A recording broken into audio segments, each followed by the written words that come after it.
আমাৰ বিটিয়া চৰকাৰ ফালৰ পৰা এনেকুৱা এটা খবৰ ওলাই আছিলে বা বিশেষকৈ বিৰোধীসকলে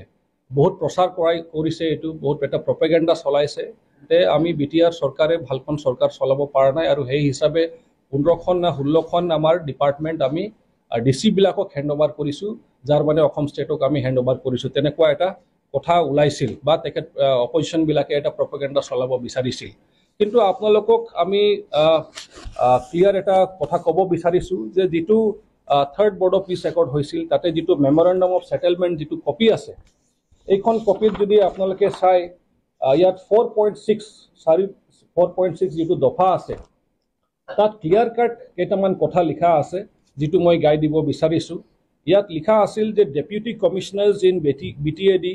will report to Chief Executive Member of BTC through Chief Executive Officer, মানে Principal Secretary, in respect of all developmental activities in their districts with regard to responsibilities assigned to them by BTC. So ইয়াত 4.6 ক্লজত একদম স্পষ্ট লিখা আছে যে deputy commissioner সকলে বা DC সকলে তেখেতসকলে ডাইৰেক্টলি আমাৰ চিফ মহোদয়ক বিটিআৰ প্ৰধান মহোদয়ক ৰিপৰ্ট কৰিব। আৰু এই দফাটো যেহেতু লিখা আছে এইটো সম্পূৰ্ণ কৰাৰ কাৰণে এক নম্বৰ কথা, আৰু কিয় দৰকাৰ পৰিল সেইটোও মই আপোনালোকক কৈ আছোঁ যে প্ৰিভিয়াছ গভৰ্ণমেণ্টৰ টাইমত বহুত ধৰণৰ এনমেলিজ আছিলে। প্ৰিভিয়াছ গভৰ্ণমেণ্টৰ টাইমত ডিচি সকল বিশেষকৈ IAS অফিচাৰসকল যিবিলাক আহে এটা কেপাবিলিটি তেখেতসকলৰ থাকে, but apart from law and order তেখেতসকলক একো দায়িত্ব দিয়া হোৱা নাছিলে। তো ইমান এটা কেপাচিটি থকা কোৱালিটি থকা অফিচাৰ এনেই পৰি থাকিছিল, আৰু সেইকাৰণে সেইখন মানে তেখেতসকলে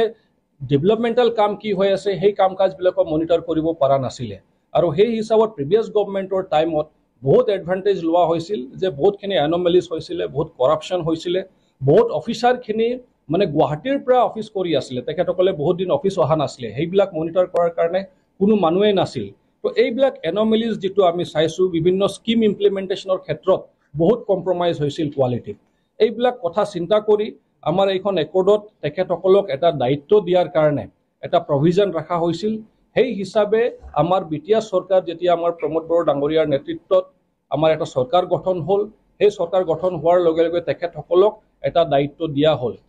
যিহেতু তেখেতসকলক as a secretary of BTR তেখেতসকলক ডিক্লেয়াৰ কৰা হ'ল যে তেখেতসকলে BTCৰ ছেক্ৰেটাৰী হৈ থাকিব প্ৰত্যেকজন ডিচিয়ে, আৰু তেখেতসকলে বিশেষ কেইটামান ডিপাৰ্টমেণ্টৰ কাম কাজবিলাক কি ধৰণে হৈ আছে সেইবিলাক মনিটৰ কৰিব, আৰু তাৰ লগতে স্কিমবিলাক কি ধৰণে ইমপ্লিমেণ্ট হৈ আছে সেইবিলাক মনিটৰ কৰিব। তো মেইনলি ডেভেলপমেণ্টেল ৰিলেটেড তেখেতসকলে BTCৰ লগত থাকিব আৰু CEMক ৰিপৰ্ট কৰিব, সেইটো এটা কথা হ'ল। আৰু বাকী ল এণ্ড অৰ্ডাৰটোৰ ক্ষেত্ৰত তেখেতসকলে ষ্টেটৰ লগত থাকিব। তো সেই কথাটো আমি যেতিয়া ডিক্লেয়াৰ কৰিছিলোঁ, এইটো আমাৰ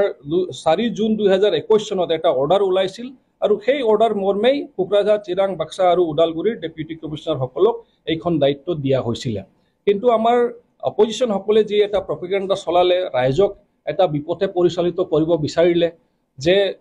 বিটিআৰ চৰকাৰে নিজে চৰকাৰ চলাব পৰা নাই আৰু সেইকাৰণে ডিচি সকলক ইনভলভ কৰিছে, মানে ষ্টেটক চাৰেণ্ডাৰ কৰিছে, এইটো কথা কোনো নহয়। আমি এই 3 বছৰত তেখেতসকলক কি ধৰণে তেখেতসকলৰ কেপাচিটি কোৱালিটিটো কি ধৰণে ব্যৱহাৰ কৰিব লাগে, বহুত বস্তু ষ্ট্ৰীমলাইন কৰিব লাগিছিল, সেইবিলাক ষ্ট্ৰীমলাইন এতিয়া এই 3 বছৰত কৰা হ'ল,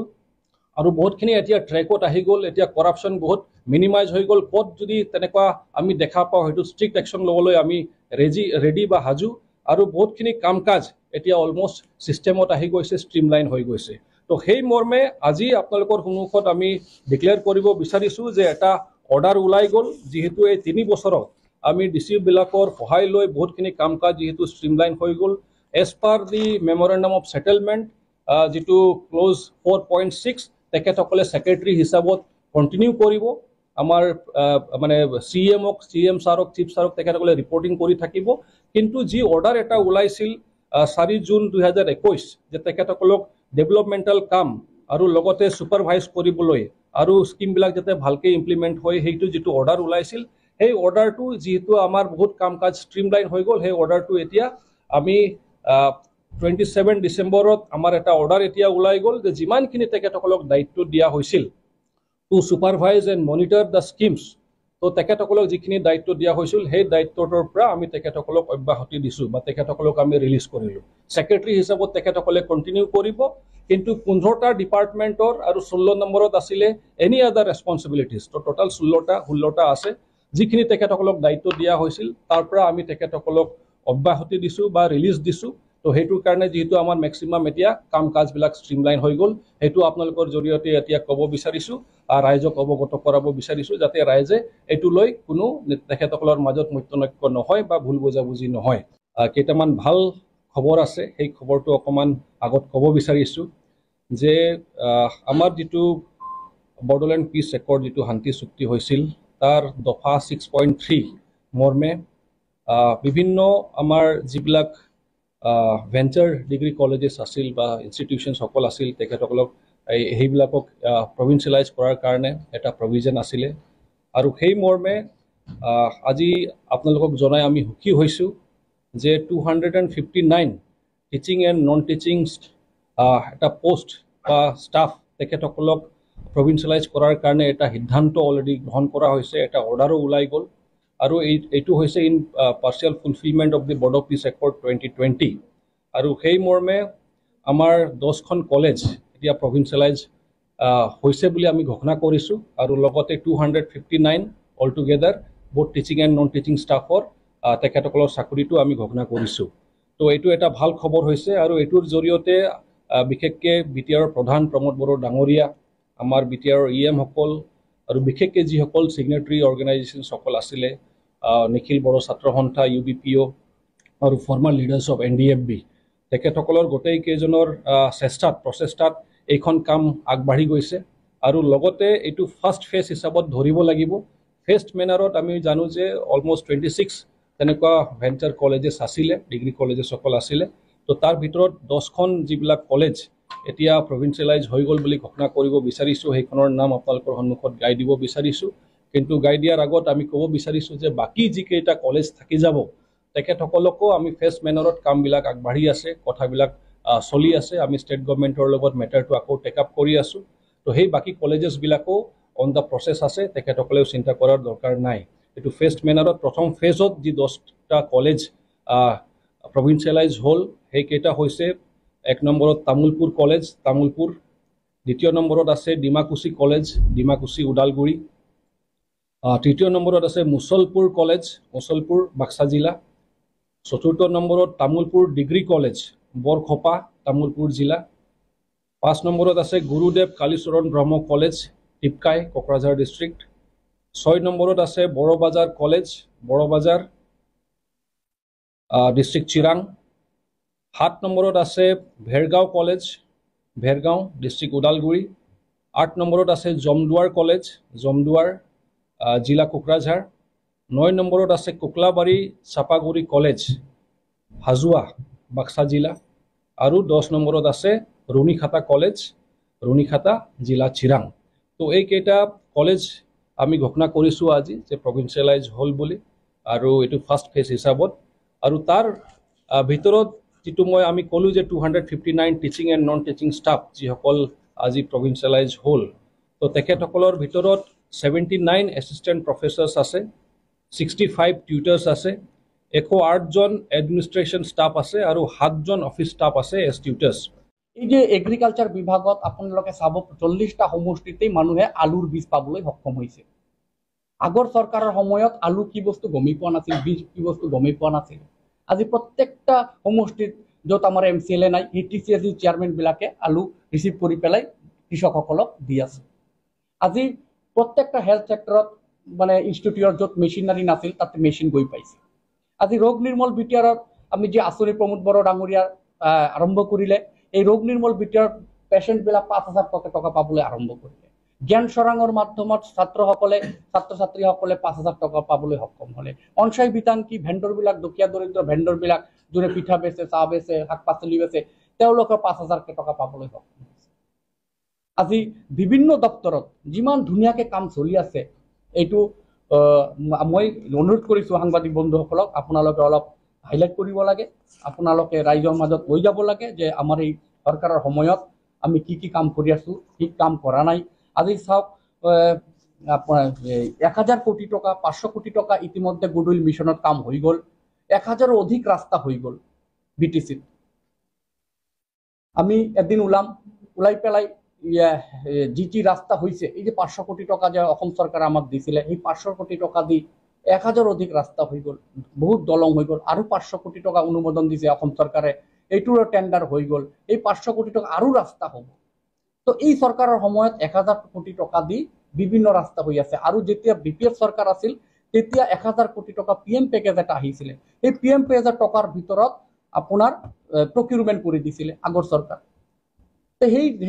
এইটো যদি আমি অলপ এনকোয়াৰি কৰিবলৈ যাওঁ তেনেহ'লে এটা বিৰাট স্ক্যাম হৈছে কাৰণ মোদী ডাঙৰীয়া টকা দিছিল কনস্ট্ৰাকশন নামত আৰু সেই কনস্ট্ৰাকশন টকা